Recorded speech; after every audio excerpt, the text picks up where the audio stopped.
Finally, tonight you saw the pomp and circumstance, the glamour and the kiss, but did any of the millions of royal wedding watchers catch any of this? Harry and Meghan.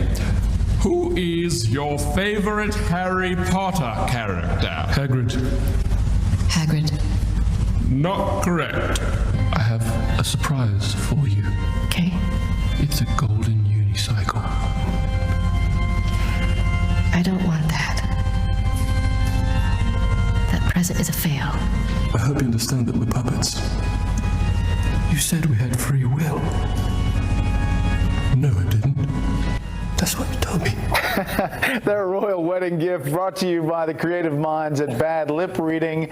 I love that. I just love it. I could watch it all day. Finally, a thank you. My new book, 3 Days in Moscow, Ronald Reagan and the Fall of the Soviet Empire, debuted this week at number 5 on the New York Times bestsellers list. Thank you very much. If you want to get the books for your local library, I'm giving away 5 copies, 3 of 3 Days in Moscow, and 2 copies of the Young Reader edition of the book to libraries across the country, and we're looking to find 2 libraries in each state plus D.C. So if you want to nominate a library near you, just go to brettlibrary.com, fill out the form. We're going to get the books out very shortly. But thank you again. Thanks for inviting us into your home tonight. That's it for this special report. Fair, balanced, and unafraid. The story, hosted by my colleague Martha McCallum, starts right now. Martha. Hello there, Brett. Good to see you. New developments tonight. So President Trump admitted that they had spies in the campaign yesterday inadvertently. We now call it Spygate. So that was President Trump at the White House coining a new term today as part of his full-throated attack on reports that a confidential FBI source infiltrated the campaign. Good evening, everybody. I'm Martha McCallum, and this is the story. Those comments not sitting too well with members of Obama's national security team, whom the president has shown no mercy on since these reports broke. President Obama's director of national intelligence, James Clapper, is out with his brand new book, and he is talking to a lot of folks about it. It's called Facts and Fear. And he's now saying that since leaving his post, he now has no doubt that Russia swung the 2016 election. He hit back at Trump a short time ago. Did the intelligence community spy on President Trump and his campaign? No, we did not. And that is a distortion of what I said.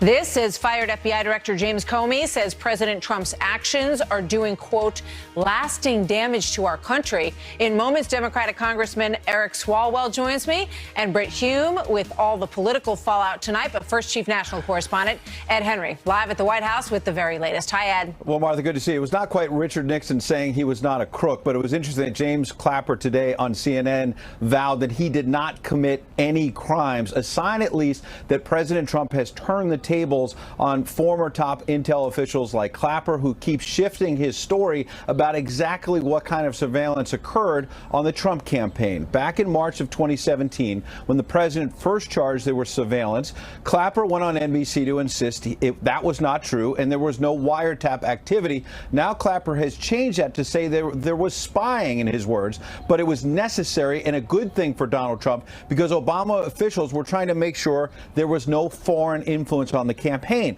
That's led to new questions for Clapper about previous questions he faced in 2013 from a Democrat, Ron Wyden, who felt he was misled by the then director of the National Intelligence when he asked him under oath whether the government was collecting any type of data on millions of Americans. Clapper's critics say he lied about that lie this week when he was confronted by Meghan McCain on The View.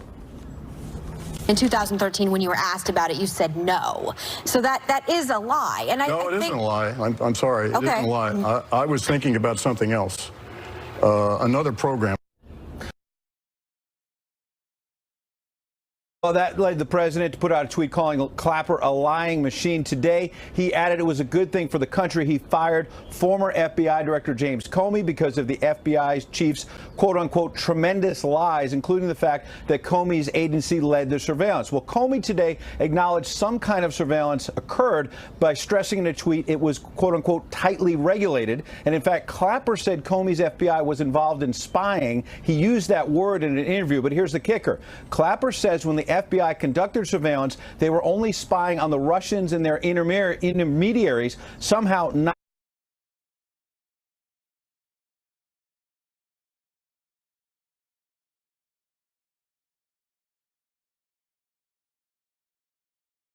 Democrats. Anyway, Gowdy said he doesn't care who's on the list. He just wants, quote unquote, open minds and closed lips, meaning he doesn't want any leaks from this meeting tomorrow, and he wants people in the meeting to have open minds about the actual intelligence, not the spin, about whether or not they were spying, Martha. Ed, thank you very much. So my next guest says that President Trump is acting like a dictator for telling the DOJ to look into the reports of surveillance of his campaign. Democratic Congressman Eric Swalwell joins me now. Congressman, good to have you with us tonight. Hey, Martha, thanks for being here. Yeah, it's good to have you back. I appreciate it. One of the questions that I have, when James Clapper goes out and talks about all the concerns that they had, that there were contacts, and he now says that he's absolutely positive that the Russians somehow swung the U.S. election.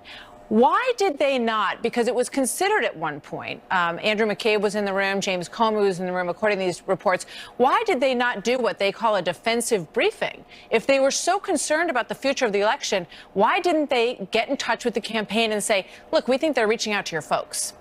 I'm not suggesting, Martha, that they did everything right, and that's why I've called for an independent commission. I wrote legislation. Republicans support that so that we can tell the American people in part whether the government response was adequate. But I completely agree that there were many red flags that were missed. And just to put this in context, though, Donald Trump was also telling the American people that the election was going to be rigged, and intelligence officials have acknowledged to Congress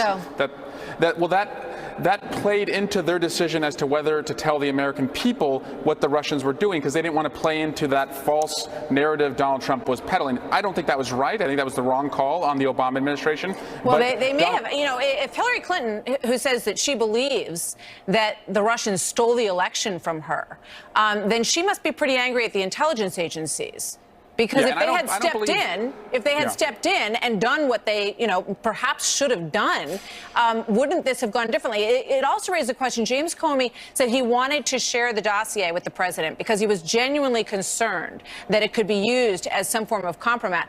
Why did that not apply earlier in the process? If they were so concerned that the Russians had something over this campaign or over this candidate, it makes no sense that they wouldn't have briefed them. I agree. All right, so why do you think they didn't? Again, I don't know. I think an independent commission, though, would have told the American people that. I don't think it's too late to do that. September 11th, commission was able to answer a lot of questions like this. That commission was not put in place on September 12th. It took a year after the attack, so there's still time. Well, here's what we do know. James Comey has said that they were convinced that Hillary Clinton was going to win. So if they're convinced that Hillary Clinton's going to win, they're talking about the investigation into her quite often during the course of this time. And yet they don't talk to the Trump campaign about what they're concerned about in that campaign. Is it possibly because they want to keep a window open to that campaign? They've got some intelligence coming out of that campaign because they haven't made them aware of the full situation. And perhaps that might be the reason, do you think, that they didn't want to be transparent with the head of that campaign? No, there are investigative tactics that the FBI will use to learn more about what an enemy is doing as it infiltrates either an organization, a political candidate, et cetera. That may have been what was going on here. If they wanted to tilt the election toward Hillary Clinton, they would have revealed that this investigation was underway when it was underway. That never came out, and I think that shows that they may have made a bad decision by not telling the Trump campaign. But don't you think they should answer for briefing. that? Don't you think that there needs to be some kind of investigation into how they handled this? That's why I wrote the bill to have an independent commission. Absolutely.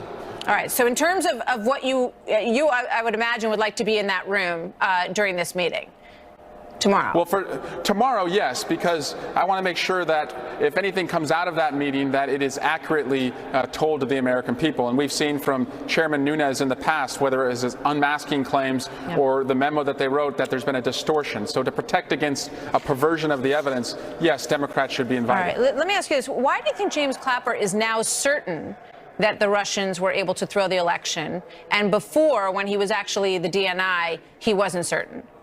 Well, I'm not certain that that's the case. I'm certain they attacked us. They weaponized social media. They tried to help Donald Trump.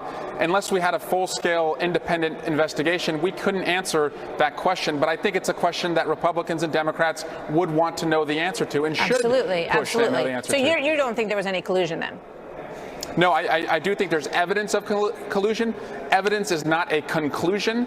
But what we should do is let Bob Mueller tell us criminally whether there was collusion, which is conspiracy to defraud the United States. All right, I understand what you're saying. But you, from what you're saying, as I understand it, you think that it was a mistake for James Clapper and Jim Comey not to have given some sort of briefing about what they were seeing at the time to the campaign. I want to know why they didn't. I think the American people should know. All right. Thank you very much, Eric Swalwell. My pleasure. Good to have you here tonight. Here now, Britt Hume, Fox News senior political analyst, joins us. Britt, always good to see you. Thanks for being here this evening. Thanks, Martha. Good to see you. You know, your thoughts on, for instance, in the beginning, I guess, this question of spy versus informant, because there seems to be a lot of agitation in the press and at the White House over which word is appropriate here.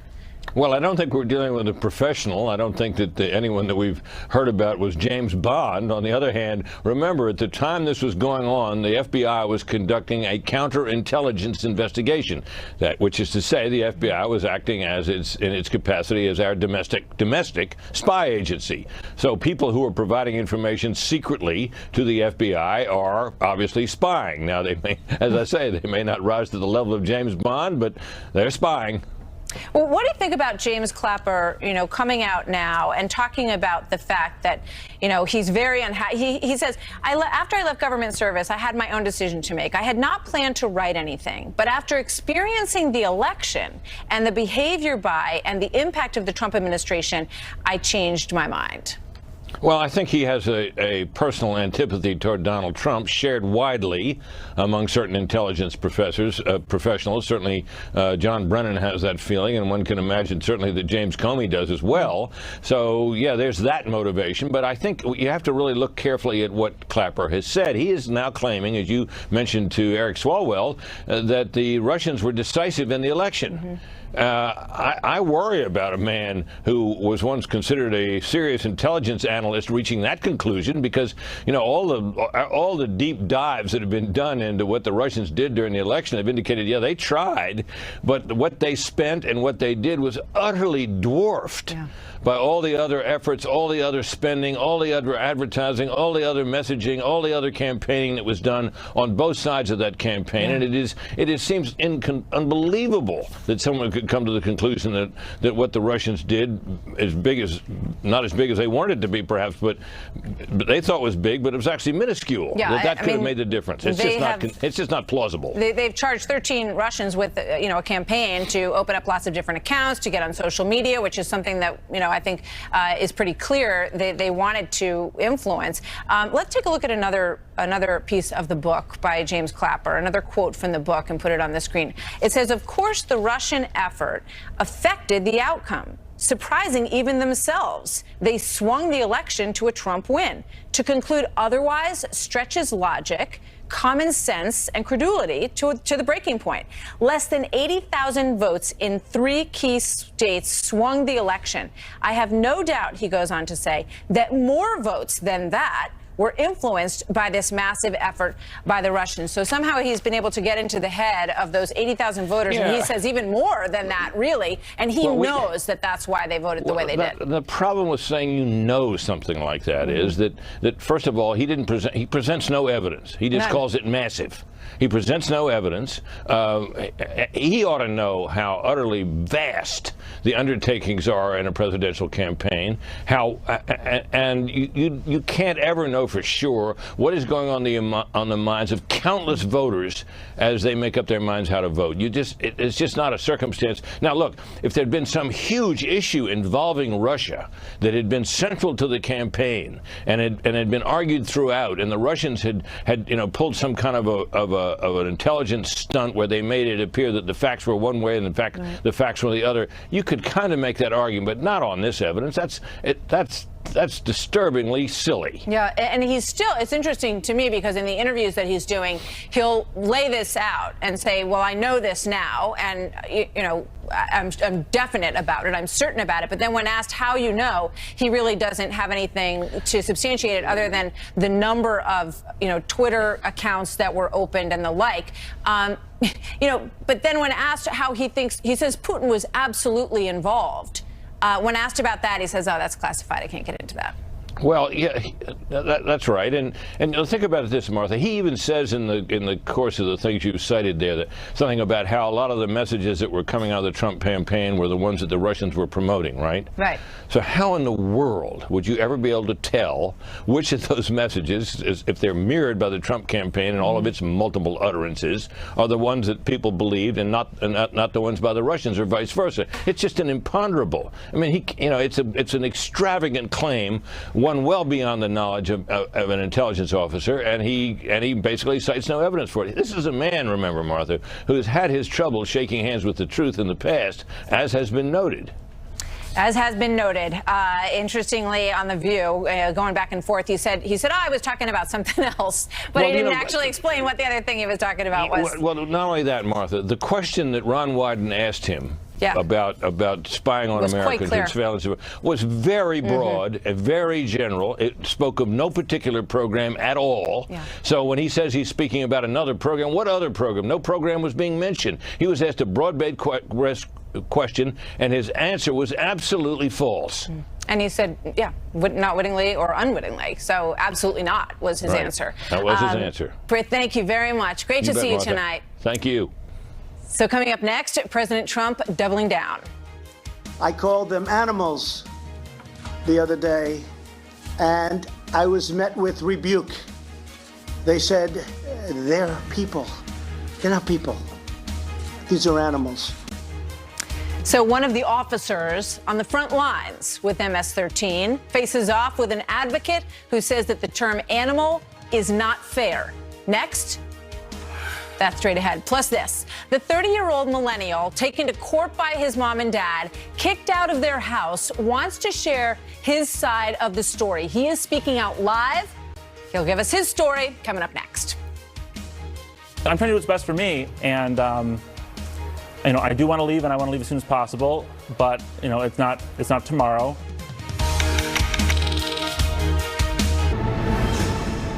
The Democrats are sticking up for MS-13. You heard Nancy Pelosi the other day, trying to find all sorts of reasons why they should be able to stay. These are stone-cold killers, vicious killers. And when you hear families like that and see families, these are incredible families where they lost their daughters in this case. You had some other people in the room, they lost sons. This should never happen. So you see that full interview tomorrow morning with Brian Kilmeade. President Trump talking exclusively with him after the roundtable today in Long Island. He met with members of a Long Island community that knows firsthand the heinous violence and the unthinkable brutality that is committed by these gang members of MS-13. The president also doubled down on that characterization of these gang members as animals, and the victims' family members echoed those sentiments. My daughter Kayla was a beautiful girl. She had dreams, and they took that away from her. You said the other day that these individuals are animals. You're correct. They are animals, and how they kill, how they get these kids, and they tortured them. The American dream is still there. But if you're going to come here with acts of violence, you can stay in your own country with that, because we don't need it here anymore. James McDermott is on the front lines of fighting this gang as a police officer in Long Island. He is also the Nassau County Police PBA president and was at the president's roundtable today. Ali Noorani is the executive director of the National Immigration Forum. Gentlemen, thank you very much for being here. I'd like to start with you, Officer McDermott, because can you explain to those at home who may not be as familiar as those of us who live in this area and other areas of the country are, about why you would call these individuals animals? Well, they're a heinous group, a street gang, domestic terrorists, in my opinion. They not only are involved in drug trafficking, human trafficking, prostitution. They commit murders, rapes, robberies, burglaries, any penal law crime you can figure out, they've committed, and their crimes, when they do kill somebody, it's usually a mutilation, a beheading, stabbing bodies hundreds and thousands of times.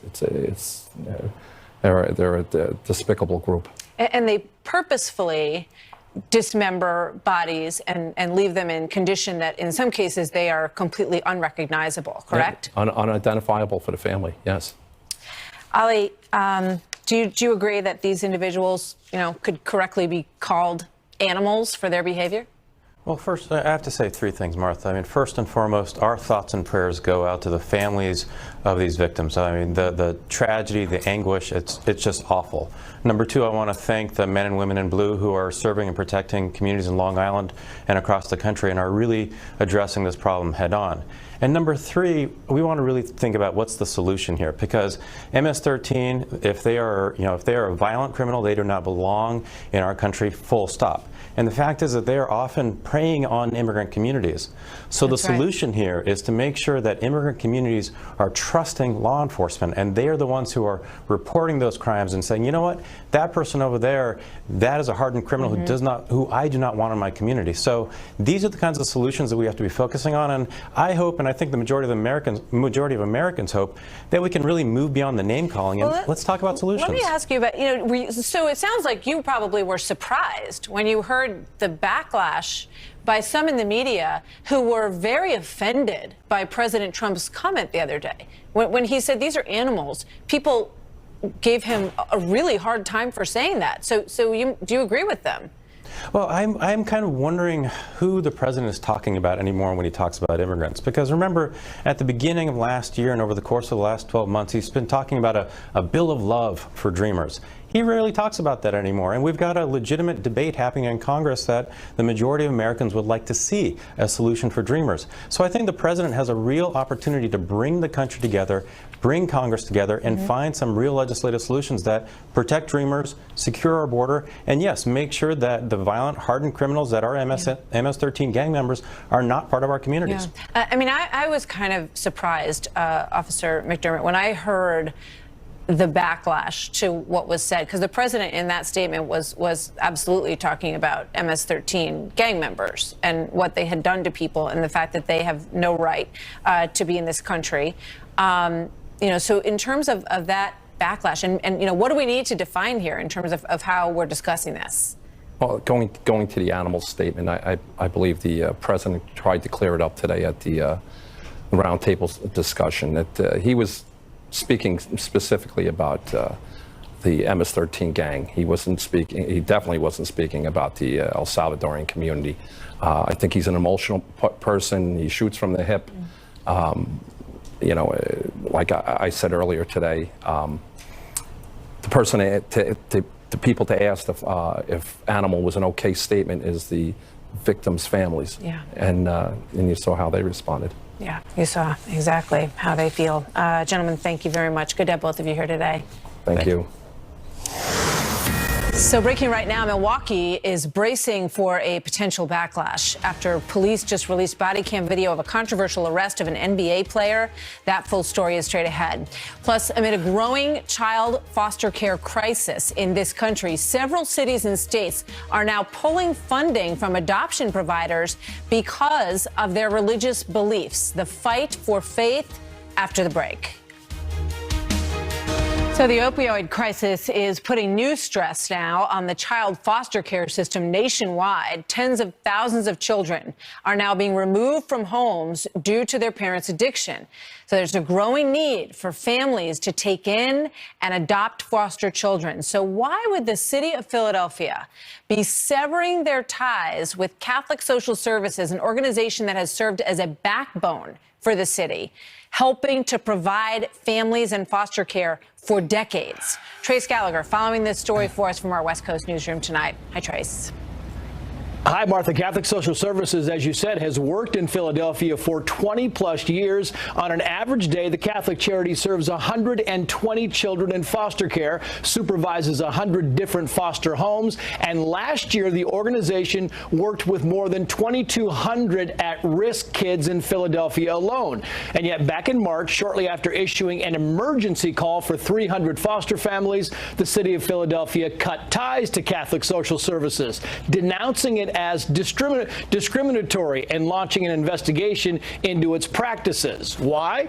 Because the Catholic charity holds Catholic beliefs about same-sex marriage and has a policy of placing every foster child with a mom and a dad. Philadelphia Mayor Jim Kenney says, quote, "We cannot use taxpayer dollars to fund organizations that discriminate against people because of their sexual orientation or because of their same-sex marriage status. It's just not right." So while the city fights identity politics, tonight hundreds of kids remain in group homes instead of foster homes. Sharonell Fulton has been a Philadelphia foster parent for 20 years, taking in 40 children. Her home has been empty since April. She says, quote, "I'm used to children laughing and running up and down the stairs. When the children aren't here, I feel lost." Advocates for religious liberty have now filed a federal lawsuit against Philadelphia, but Catholic charities have also been forced out of welfare systems in California, Massachusetts, Illinois, and the District of Columbia. And the ACLU is trying to overturn laws in Michigan and Texas that protect religious freedom. But even lawyers who specialize in LGBT law say in some rural areas, religiously affiliated adoption organizations are the only ones within a reasonable distance. And just last week, Oklahoma passed a law that provides legal protections to faith-based agencies that will not place children with same-sex couples. Martha. Trace, thank you. My next guest knows firsthand how foster care can turn around a child's life. She was removed from her birth family at 5 years old and placed with another family through St. Vincent Catholic Charities in Michigan. Actually, there were several families in between, and then she was finally faced with this family through the Catholic Charities. This is a quote from her piece that she wrote. "St. Vincent rescues children from the most vulnerable, most disadvantaged backgrounds like mine and gives them a chance to be part of a loving family and have a normal, healthy, happy childhood." Chamber Flore joins me now, along with Stephanie Barclay, an attorney with the Beckett Fund for Religious Liberty, who's done a tremendous amount of work in this religious freedom area. Good to see both of you tonight. Chamber, you say at the age of 5, gunshots and sirens were my lullaby. I was exposed to gangs, prostitution, drugs, and abuse before most kids learn their ABCs. That's your story. Yes, it is. That is all very true. I was exposed to all that and very unfit circumstances. And I am so grateful to St. Vincent because they saved my life. And I think every foster kid should have that exact same opportunity. And I'm just hurt and confused as to why anyone would want to remove that privilege from any child and to remove those opportunities and faith-based adoption agencies. So you were bounced around from a few foster homes, and you said every time you got to one, you were separated from your siblings. You said every time you got to one, you kind of hoped this was going to be your forever family. Correct. But then when St. Vincent's entered the picture, they put you and your siblings back together. Yes. And that's where you stayed, right? Yes. That's an extraordinary story. Now you're working on a singing career. So you have turned your life around, and I give you so much credit because a lot of that came from St. Vincent's, and a lot of it comes from you. So good for you.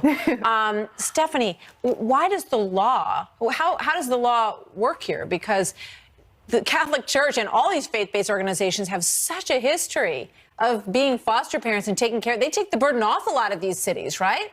Right. I mean, for a city with so much history, the people in charge have pretty short memories. Catholic Social Services have been serving these children for over a century. And actually, the city itself has ranked them as one of the best providers when it comes to finding more homes for these children when we're dealing with such a critical need and a crisis with a shortage of homes. And so what this lawsuit is about is protecting that work. You say right now in Philadelphia, there's 300 kids who are looking for homes, and there's like 6,000 who are in the foster care system currently, right? Yeah, the city, the same month that cut off Catholic Social Services, put out an urgent request for at least 300 additional foster So where are they families. going to find where this kid's going to go?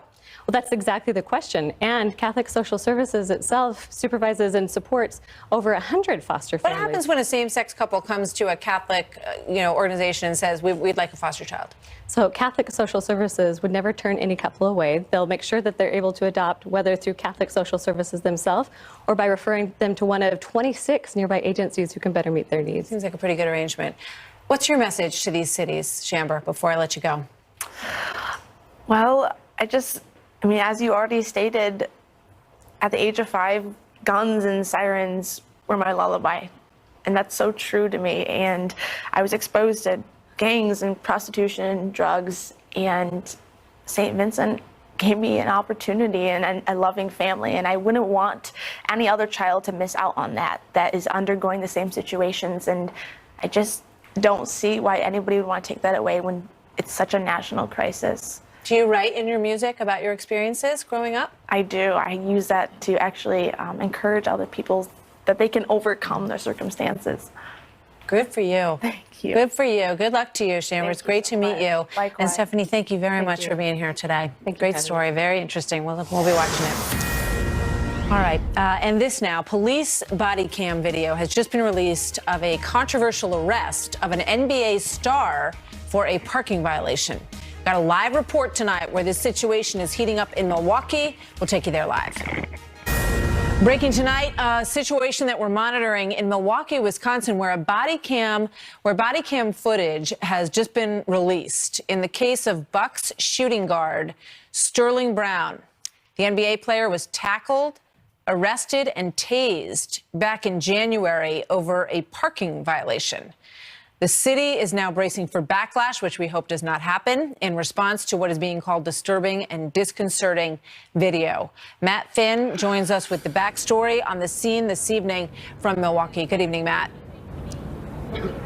Good evening, Martha. Well, the Milwaukee police chief just revealed that an internal investigation has concluded that the officers that made that controversial and perhaps illegal arrest of NBA player Sterling Brown here in Milwaukee acted inappropriately and have been disciplined. Now, to give you some brief background, the video that we just obtained, this police body cam video, appears to show in January Bucks player Sterling Brown parked his car the wrong way across at least 2 handicapped parking spots outside of a Walgreens here in Milwaukee. Police wait for him to come outside. They ask him for his ID, and the video does not appear to show that the player gave him his ID. Then a short while later, the officers request for Brown to take his hands out of his pocket, and the video appears to show that Brown did not comply with that. Police eventually take Brown down and tased him.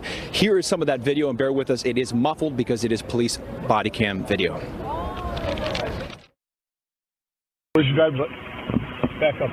You don't see the issue here? You don't see the issue here. You're not parked across 3 lanes? Take your hands out of your pockets now! I got stuff in my hand. Taser! A short while ago, Sterling Brown released a statement writing, in part, "My experience in January with the Milwaukee Police Department was wrong. It shouldn't have happened to anybody. What should have been a simple parking ticket turned into an attempt at police intimidation, followed by unlawful use of physical force, including being handcuffed and tased and then unlawfully booked. This experience with the Milwaukee Police Department has forced me to stand up and tell my story so that I can help prevent these injustices from happening in the future." And tonight, here is the Milwaukee Police Chief responding. I'm sorry this incident escalated to this level.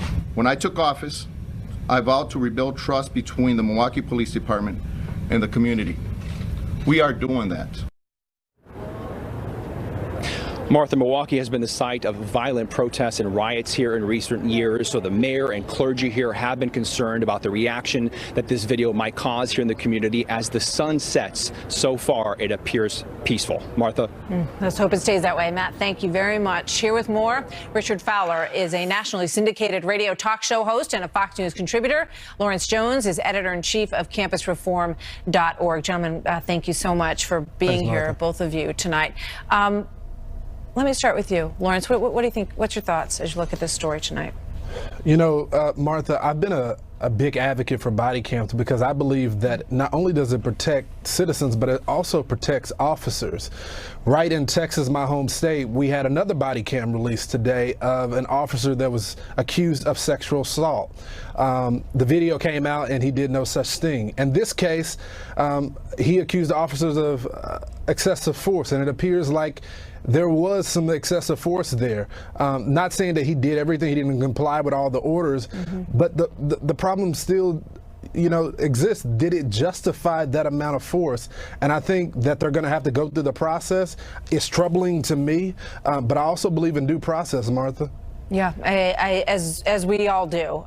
Richard, when you look at this video, and you know, I mean, there's obviously, you know, he shouldn't have been parked across 3 if it's true that he parked across 3 handicap spots, it's understandable that whoever parked that way, when they come out of the building, the police, if they're there at the time, are going to want to ask them some questions and probably issue them a parking ticket. When you watch the back and forth between the interaction between the police officers and this young man, Sterling Brown, what goes through your mind? Well, I think you're right. I mean, I think this could have all been solved by the initial responding officer saying, "Sir, I'm giving you a ticket.